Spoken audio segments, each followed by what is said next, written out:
Olá, meu amigo da TV Novo Tempo, que bom estar com você, você que nos acompanha da internet. Hoje estamos chegando ao final do livro de Lamentações. São só 5 capítulos, aprendemos bastante. Vimos que Jeremias apresenta aqui, é o autor deste livro e apresenta várias profecias e queixas por causa da transgressão do povo. E hoje a gente vai fechar com o capítulo 5. Vamos fazer uma oração antes da gente iniciar este capítulo? Juntos, eu quero então orar com você. Querido Pai, vamos estudar Lamentações 5 agora e pedimos a Tua sabedoria, a Tua iluminação para mais uma vez compreendermos Tua palavra. Em Teu nome oramos. Amém.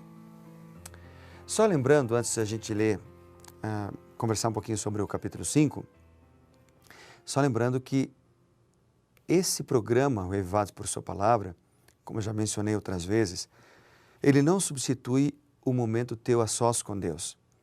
Então, tem um lugar, tem uma hora específica para conversar com Deus.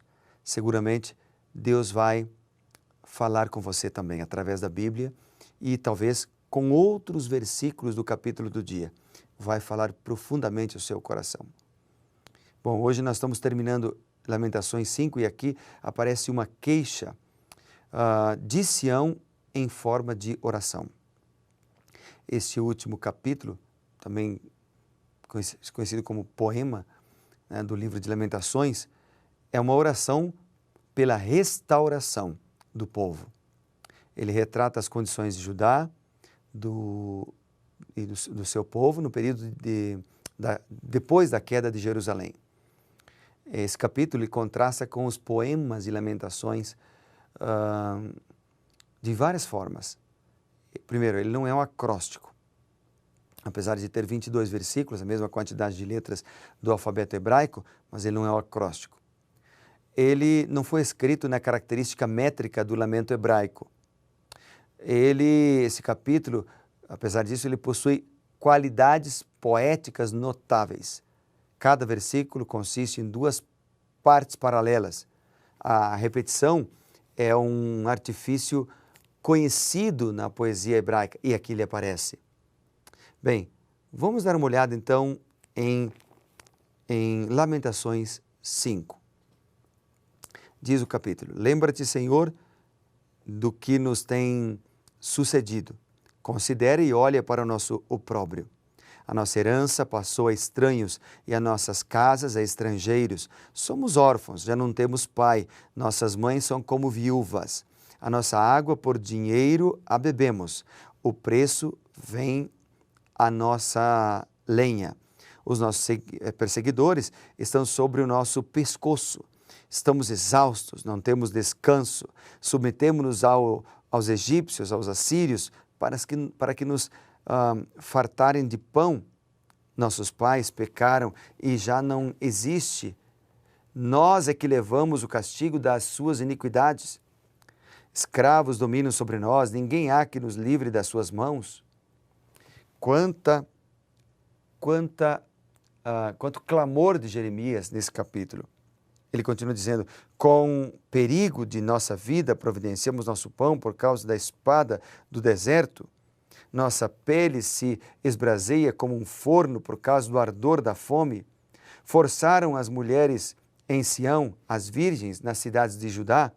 Os príncipes foram por eles enforcados, as faces dos velhos não foram reverenciadas. Os jovens levaram a mó. Os meninos tropeçaram debaixo das cargas de lenha, os anciãos já não se assentam na porta, os jovens já não cantam. Cessou o júbilo de nosso coração, converteu-se em lamentos a nossa dança. Caiu a coroa da cabeça, ai de nós, porque nós pecamos. Por isso caiu doente o nosso coração, por isso se escureceram os olhos, pelo monte Sião, que está assolado, andam as raposas. E aí continua mais alguns versos.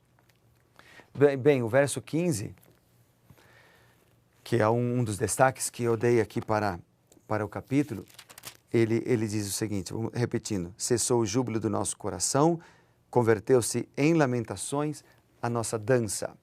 A dança era considerada pelos hebreus como uma manifestação específica da alegria e louvor.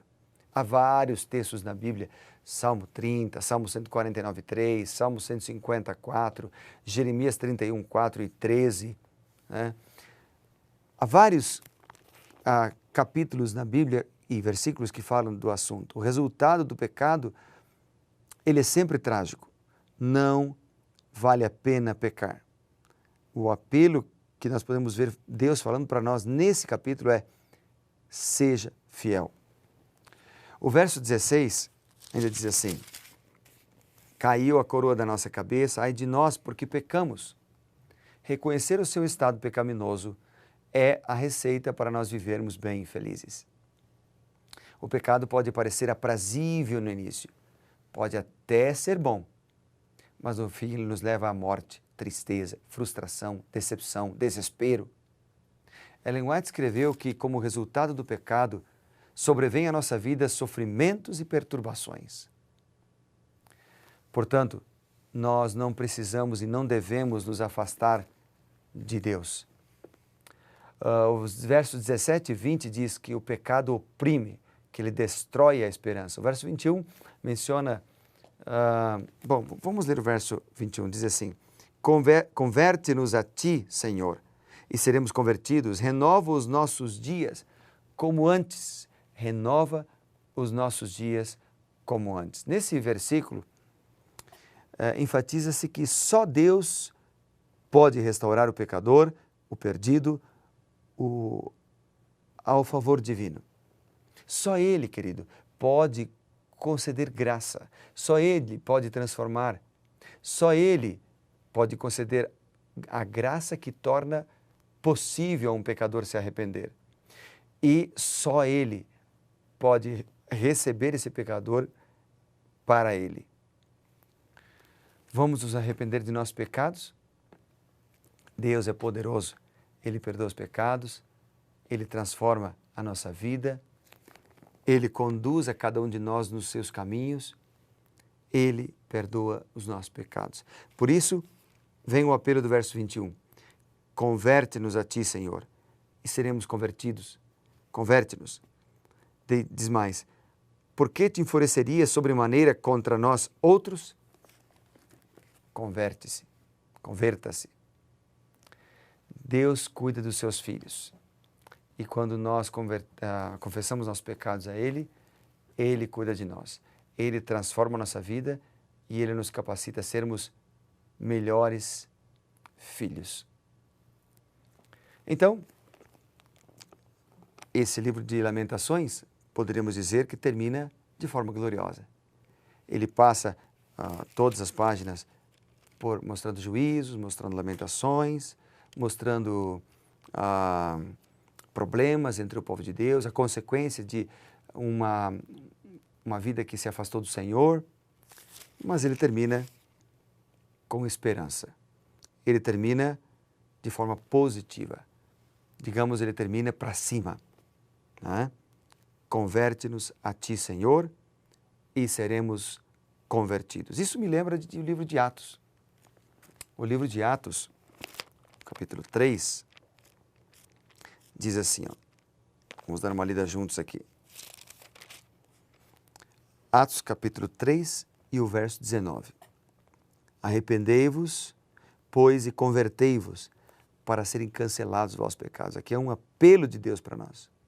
Arrependei-vos e convertei-vos. Se a gente vai para 2 Timóteo, capítulo 2, e o verso 22, a gente também encontra ali, vamos ver ali, 2 Timóteo, capítulo 2, diz assim, vamos lá, aqui está, diz aqui: foge das paixões da mocidade, segue a justiça, segue a fé, o amor e a paz com os que têm coração puro e invocam o Senhor. O que o texto está dizendo, também como lá em Atos, é um apelo para que nós entreguemos nossa vida, entreguemos tudo que temos, tudo que somos, as nossas falhas e caráter, nas mãos do Senhor. Se a gente vai, por exemplo, para Romanos capítulo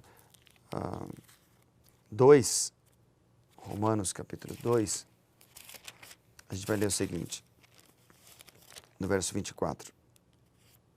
Aqui está. Romanos capítulo 2 diz assim, verso 4, perdão. Diz a Bíblia: ou desprezas a riqueza da sua bondade, a tolerância e a longanimidade, ignorando que a bondade de Deus é que te conduz ao arrependimento? Nós não temos condições de nos arrepender, mas Deus, a sua bondade, nos conduz ao arrependimento. Um outro texto do Novo Testamento é Atos capítulo 5, e o versículo 31, que diz assim, Atos 5 e o verso 31. Diz a palavra de Deus: Deus, porém, com sua destra, o exaltou a príncipe e salvador, a fim de conceder a Israel o arrependimento e a remissão dos pecados. Deus, através de Jesus Cristo, Jesus, que é o Filho de Deus, concede a cada um de nós, ele apresenta aqui o arrependimento e a remissão dos pecados. Por que nos arrependemos dos nossos pecados? Porque Deus nos dá força, nos impulsiona a isso. E por que podemos viver leves, felizes, sem preocupações? Porque Ele perdoa os nossos pecados. Por isso, quero voltar aqui para Lamentações, no capítulo 5, e ler para terminar este livro e terminar a nossa conversa de hoje, ler o verso 21. Converte-nos, Senhor, a Ti. É o povo pedindo a Deus, porque Deus os ajude a se converterem e seremos convertidos. Renova os nossos dias como dantes. Deus converte, Deus perdoa, Deus transforma e Deus renova a nossa vida. Que bom, que maravilha! Vamos orar para que isso seja uma realidade na nossa vida? Querido Pai, bondoso Deus, obrigado, Senhor, porque o Senhor tem cuidado de nós. Obrigado porque o Senhor tem dirigido a nossa vida. Em Tuas mãos colocamos tudo que temos e somos, confessamos nossos pecados e pedimos as Tuas bênçãos. No nome de Jesus. Amém. Que Deus te abençoe e lembre-se, meu amigo, a palavra de Deus nos reaviva. Então, seja reavivado por Sua palavra. Grande abraço.